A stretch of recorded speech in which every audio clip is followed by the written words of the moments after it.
안녕하세요, 친구들. 오늘은 90일 신약성경 통독 50일째 되는 날이에요. 오늘 함께 들을 말씀은 고린도전서 10장에서 12장까지예요. 10장에는 우상숭배자에 대한 경고가 나오고 11장에는 교회에서의 여자의 지위와 성만찬에 대해서 나오고 12장에는 영적인 선물인 은사에 대한 이야기가 나와요. 그럼 우리 함께 말씀 속으로 들어가 보여요. 말씀 속으로 슈. 10장 우상 숭배자에 대한 경고. 성도 여러분, 여러분이 알았으면 하는 것이 있습니다. 그것은 우리 조상들이 다 구름 아래에 있었으며 바다를 무사히 건넜던 일입니다. 조상들은 모두 구름과 바다 가운데서 세례를 받아 모세에게 속하게 되었습니다. 조상들은 모두 같은 영적인 음식을 먹었으며 다 같은 영적인 물을 마셨습니다. 조상들은 그들의 동반자인 영적인 반석에서 나오는 물을 마신 것입니다. 그런데 이 반석은 그리스도였습니다. 그러나 하나님께서는 조상들 대부분을 기뻐하지 않으셔서 그들은 광야에서 죽어 흩어지게 되었습니다. 이런 일은 우리에게 본보기가 되어 우리는 그들처럼 악한 일을 즐겨하지 말라는 경고가 됩니다. 여러분 중에 우상 숭배를 하는 사람들이 있는데 여러분은 그들처럼 우상 숭배하지 마십시오. 성경에 백성들이 앉아 먹고 마셨으며 일어나 춤을 추었다고 기록되어 있습니다. 조상들 중에 가늠한 사람이 있었는데 우리는 그들처럼 가늠하지 맙시다. 그들이 가늠하다가 하루에 23,000명이 죽임을 당했습니다. 또 우리 조상들 중에는 주님을 시험하다가 뱀에 물려 죽은 사람들이 있었습니다. 우리는 그들처럼 주님을 시험하지 맙시다. 조상들 중에는 불평을 늘어놓다가 멸망시키는 천사에게 멸망당한 사람들이 있었습니다. 그러니 여러분들을 불평하지 마십시오. 이 모든 일들은 우리 조상들에게 본보기로 일어난 일들이며 세상의 종말이 다가오는 시대에 살고 있는 우리에게 경고를 하기 위해 기록되었습니다. 그러므로 자기가 굳게 서 있다고 생각하는 사람은 넘어지지 않도록 주의하십시오. 누구나 겪는 시험 이외에 여러분에게 닥칠 시험은 없습니다. 하나님은 신실한 분이셔서 여러분이 감당할 수 있는 능력 이상의 시험을 당하도록 내버려 두지 않으십니다. 그리고 여러분이 시험을 당할 때에 시험을 견디고 거기서 빠져나올 수 있는 길을 주십니다. 그러므로 나의 사랑하는 여러분, 우상 숭배를 멀리 하십시오. 나는 여러분에게 판단력이 있다고 생각하여 이 말씀을 드립니다. 내가 하는 말을 판단해 보십시오. 우리가 축복하는 축복의 잔이 그리스도의 피에 참여하는 것이 아니란 말입니까? 또 우리가 나누어 먹는 빵이 그리스도의 몸에 참여하는 것이 아니란 말입니까? 빵이 하나이기에 우리 모두가 하나의 빵을 먹는 것은 우리가 여럿이라도 모두 하나의 몸인 것입니다. 이스라엘 사람들을 생각해 보십시오. 희생 제물을 먹는 사람들은 제단에 참여하는 사람들이 아닙니까? 내가 말하려는 것이 우상에 바친 음식이나 우상이 무슨 대단한 것이라도 된다는 의미로 들립니까? 그렇지 않습니다. 사람들이 제단에 바치는 것은 귀신에게 바치는 것이지 하나님께 바치는 것이 아닙니다. 나는 여러분들이 귀신과 사귀는 사람이 되는 것을 원치 않습니다. 다시 원하지 않습니다.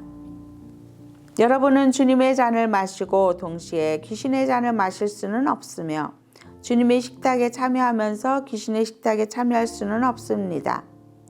우리가 주님을 질투하게 만들어서야 되겠습니까? 우리가 주님보다 더 강한 자란 말입니까? 하나님의 영광을 위해 하라. 모든 것이 허용되었다고 여러분은 말하지만 모든 것이 다 유익한 것은 아닙니다. 또 모든 것이 허용되었다고들 그러지만 모든 것이 다 덕을 세우는 것은 아닙니다. 누구나 자기 유익을 구해서는 안 되고 다른 사람의 유익을 구하여야 합니다. 시장에서 파는 고기는 어떤 것이 되었든지 양심을 위해 꼬치꼬치 깨묻지 말고 그냥 사 먹으십시오. 땅과 그 안에 가득한 것이 다 주님의 것이기 때문입니다. 주님을 믿지 않는 사람이 여러분을 식사에 초대하여 여러분이 그 집에 가거든 차려놓은 음식은 양심을 위해 코치코치 깨묻지 말고 무엇이나 드십시오. 그러나 누가 이 음식은 제물로 바쳤던 것이오 라고 말하면 말해준 그 사람과 그의 양심을 위해 그 음식을 먹지 마십시오. 내가 여기서 말하는 양심은 여러분 자신의 양심이 아니라 다른 사람의 양심을 의미하는 것입니다. 왜 나의 자유가 다른 사람의 양심에 의해 판단을 받아야 합니까? 내가 감사하고 음식을 먹는데 내가 음식을 먹은 것 때문에 비난받아야 할 이유가 어디에 있습니까? 그러므로 여러분은 먹든지 마시든지 무엇을 하든지 모든 것을 하나님의 영광을 위해 하십시오. 유대인에게나 이방인에게나 하나님의 교회에 걸림돌 같은 존재가 되지 마십시오. 나처럼 하십시오. 나는 나의 유익을 구하지 아니하고 많은 사람들의 유익을 구하였습니다. 많은 사람들이 구원받도록 모든 면에서 모든 사람들을 기쁘게 하려고 하였습니다.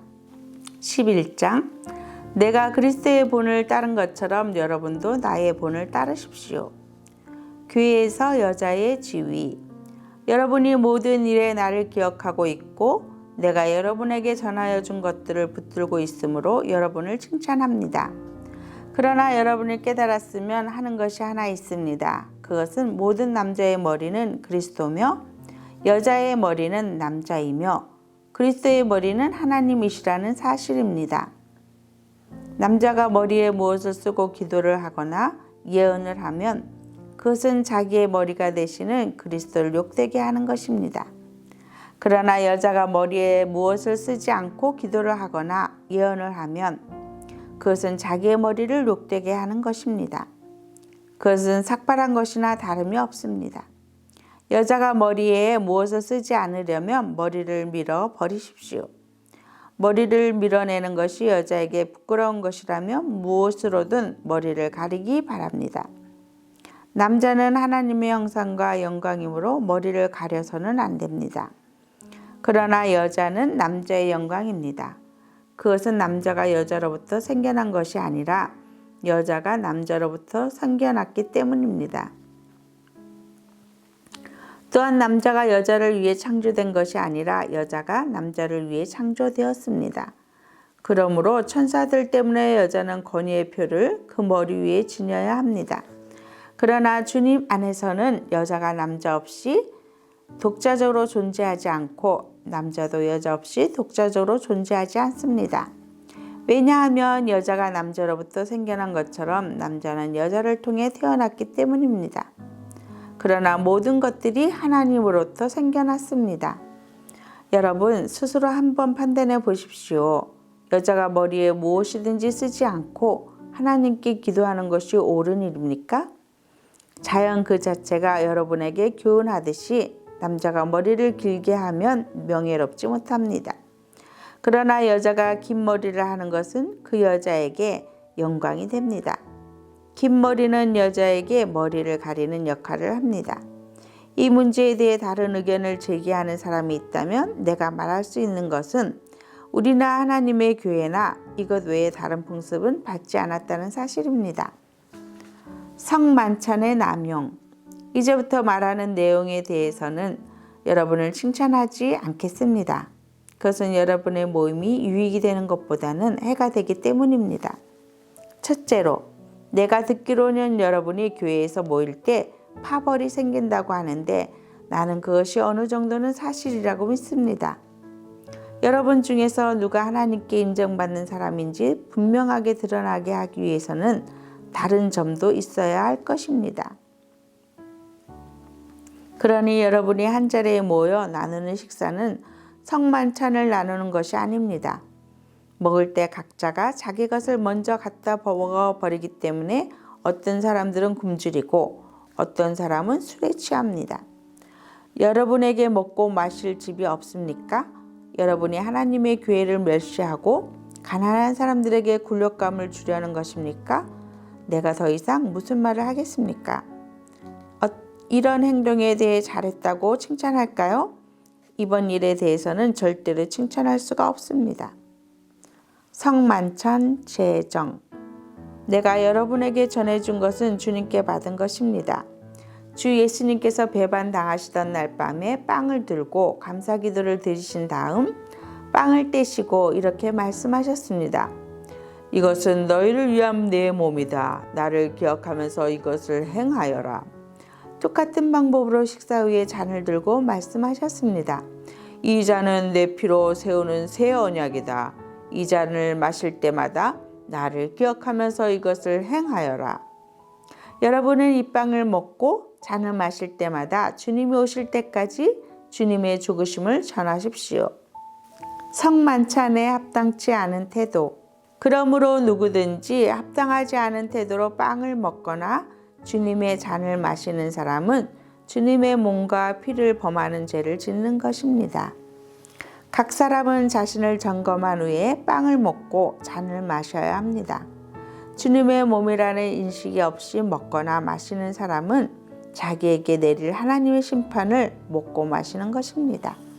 이런 이유로 여러분 중에는 약한 사람이나 아픈 사람이 많이 있고 죽은 사람들도 적지 않습니다.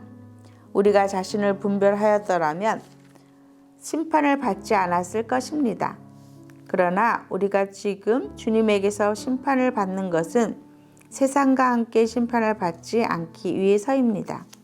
그러므로 나의 성도 여러분, 여러분이 먹으러 함께 모일 때 서로 기다리십시오.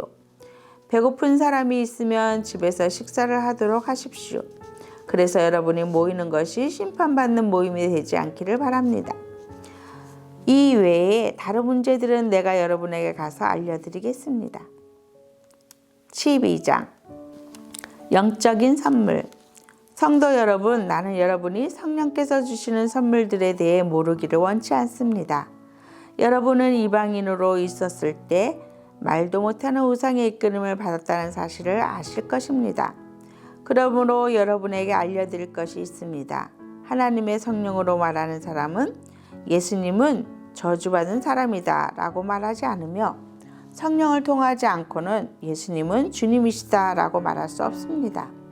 선물은 다양하지만 성령은 같은 성령이십니다. 섬기는 일은 다양하지만 주님은 같은 주님이십니다. 일하는 것은 여러 가지지만 모든 사람 속에서 모든 일을 하시는 분은 같은 하나님이십니다. 성령께서 각 사람에게 나타나신 것은 공동의 이익을 얻게 하려는 것입니다. 어떤 이는 성령으로부터 지혜의 말씀을, 다른 사람은 동일한 성령에게서 지식의 말씀을 받았습니다. 또 어떤 사람은 같은 성령으로부터 믿음을, 다른 사람은 병 고치는 능력을, 다른 사람은 기적을 행할 수 있는 능력을, 또 다른 사람은 예언을, 다른 사람은 영들을 구별할 수 있는 능력을, 또 다른 사람들은 다양한 언어로 말할 수 있는 능력을, 어떤 사람은 그 언어들을 통역할 수 있는 선물을 받았습니다. 이 모든 일은 한 분이신 같은 성령께서 하시는 일입니다. 성령께서는 그분이 원하시는 대로 각 사람에게 이런 것들을 나누어 주십니다. 하나의 몸과 많은 지체. 몸은 하나이지만 많은 지체들이 있고 몸의 지체들이 많이 있지만 한 몸인 것처럼 그리스도도 그와 같습니다. 우리는 유대인이든지 그리스도인이든지 종이든지 자유인이든지 모두 한 성령으로 성령을 받아 한 몸을 이루었고 모두 한 성령을 모시게 되었습니다. 몸은 하나의 지체가 아니라 많은 지체들로 이루어져 있습니다. 발이 나는 손이 아니므로 몸의 일부가 아니다 라고 말한다고 해서 발이 몸의 일부분이 아니라고 하겠습니까? 귀가 나는 눈이 아니므로 몸의 일부가 아니다 라고 말한다고 해서 몸의 일부분이 아니라고 하겠습니까? 온몸이 눈이라면 어떻게 듣겠습니까? 온몸이 귀라면 어떻게 냄새를 맡겠습니까? 그러나 사실 하나님께서는 그분이 원하시는 대로 몸 안에 각각 다른 기능을 하는 여러 지체를 두셨습니다. 모든 것이 하나의 지체일 뿐이라면 몸은 어디 있겠습니까? 그러나 지금 그런 것처럼 지체는 많아도 몸은 하나입니다. 눈이 손에게 너는 내게 필요 없어 라고 할 수 없으며 머리가 발에게 너는 내게 필요 없어 라고 말할 수 없습니다. 이와는 반대로 몸에서 더 약해 보이는 부분이 오히려 요긴하며 몸에서 고귀하게 하지 못하다고 생각하는 지체를 우리는 더 고귀하게 대하고 볼품없는 부분들을 더 품위 있게 꾸밉니다. 반면에 우리 몸 중에서 아름다워 보이는 부분들은 특별히 그럴 필요가 없습니다. 하나님께서는 몸의 지체들을 함께 모아 부족한 지체들에게 더욱 큰 영광을 주셨습니다. 몸의 여러 지체들이 서로 돌보며 살게 하셨습니다. 몸의 한 지체가 고통을 당하면 모든 지체가 함께 고통을 당하고 한 지체가 영광을 받으면 모든 지체가 함께 기뻐합니다. 여러분들은 그리스도의 몸이며 한 사람 한 사람은 그 몸의 지체입니다. 하나님께서 교회 안에 일할 사람들을 세우셨습니다. 첫째는 사도들이요, 둘째는 예언자들이요, 셋째는 교사들이요, 그 다음에는 기적을 행하는 사람들이요, 또한 병 고치는 능력이 있는 사람들이요, 다른 사람들을 도와주는 사람들이요, 또 지도력이 있는 사람들, 그리고 방언을 말하는 사람들입니다. 모든 사람이 다 사도이겠습니까? 모두가 예언자이겠습니까? 모두가 교사이겠습니까? 모든 사람이 기적을 행하는 사람이겠습니까? 또 모두가 병 고치는 능력이 있는 사람이겠습니까? 모두가 방언으로 말하는 사람이겠습니까? 모두가 방언을 통역하는 사람이겠습니까? 하지만 여러분들은 더 큰 선물을 받도록 간절히 구하십시오. 이제 나는 여러분에게 가장 좋은 길을 보여드리겠습니다. 친구들, 오늘도 함께 들은 말씀을 기억하며 성령님이 주시는 큰 선물을 간절히 구하며 살아가길 축복해요. 내일 만나요. 안녕.